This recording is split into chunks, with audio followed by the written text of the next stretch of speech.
A decorated war hero sleeps in a cardboard box while illegal migrants get spa treatments on taxpayer money. And now the King of England just broke 70 years of royal silence to call out his own government. What happened next triggered the biggest constitutional crisis Britain has seen in decades. And it all started with one phone call from Donald Trump.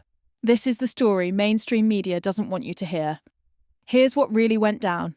3 days ago, Trump issued his harshest warning to a foreign ally in years. Stop censoring American companies, he told British Prime Minister Keir Starmer, or face economic consequences. But this wasn't just about free speech. Trump was about to expose a scandal so outrageous it would make British voters sick. If you want the truth about what's happening in global politics, hit subscribe. We break down stories like this every week. The crisis started when British authorities began hitting American tech companies with massive fines for refusing to censor content the government deemed harmful. Facebook, X, and YouTube faced penalties reaching hundreds of millions. Starmer's administration called it protecting citizens from misinformation. Critics called it authoritarian overreach. But leaked government documents revealed something far more damaging. Starmer's government was spending over £3 million daily housing illegal migrants in luxury hotels.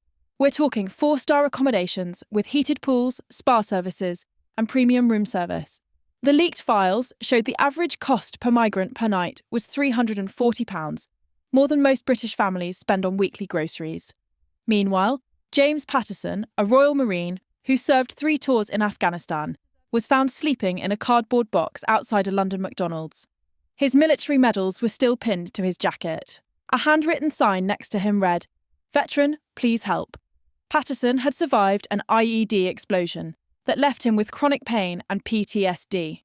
When he returned home, he couldn't find work or affordable housing. Veterans groups revealed Patterson wasn't alone. Over 6,000 British military veterans are currently homeless, sleeping on streets across the nation. The contrast exploded across social media. Veterans who risked their lives for Britain were freezing on streets while people who entered illegally got luxury treatment funded by taxpayers. Split-screen videos showing migrant spa facilities next to homeless veterans went viral instantly, hitting millions of views in hours. Trump's response was swift and brutal. In a primetime address watched by over 50 million Americans, he declared no foreign government would silence American voices while treating illegal migrants better than war heroes.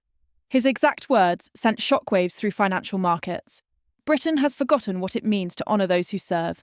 While American companies face crushing fines for defending free speech, British heroes are abandoned on the streets. This ends now. Within 24 hours, the economic retaliation began. Google announced it was moving its European content moderation headquarters from London to Dublin, taking 2,000 jobs with it. Microsoft started transferring operations to Germany. Amazon began relocating data centres to Amsterdam. British tech stocks crashed. The FTSE 100 dropped 4% in a single trading session. The pound fell to a 6-month low against the dollar. Major American investment funds began quietly pulling billions from British markets. BlackRock, Vanguard, and other giants started reducing UK holdings, worried about political instability. British Treasury officials held emergency meetings as they watched investment flee the country. Chancellor Rachel Reeves privately admitted the standoff could cost Britain its special financial relationship with America. But then something happened that no one saw coming.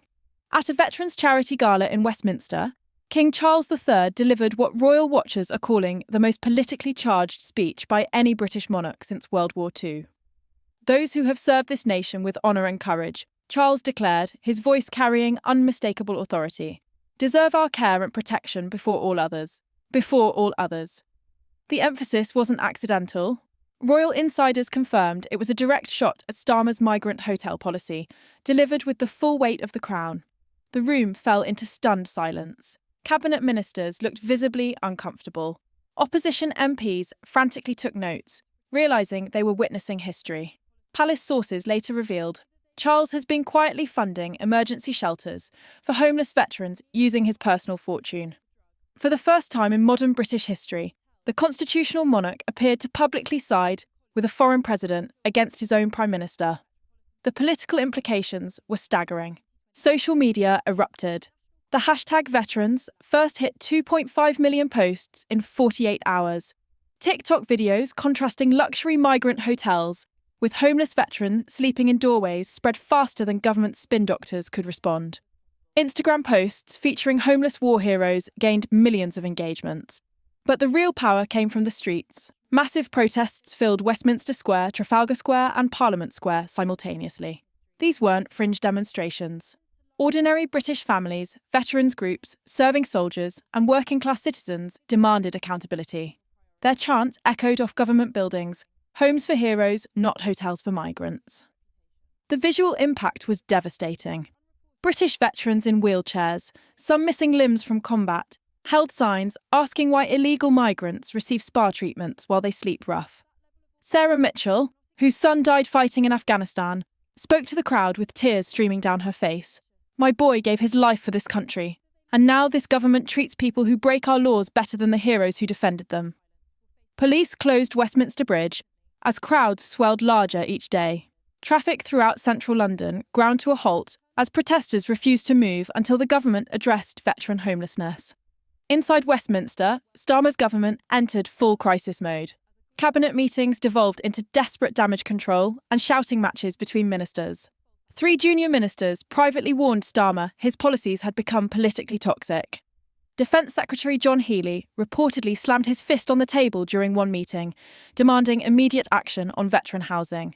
Over 40 Labour backbench MPs publicly distanced themselves from the hotel policy within 48 hours, terrified of facing angry constituents.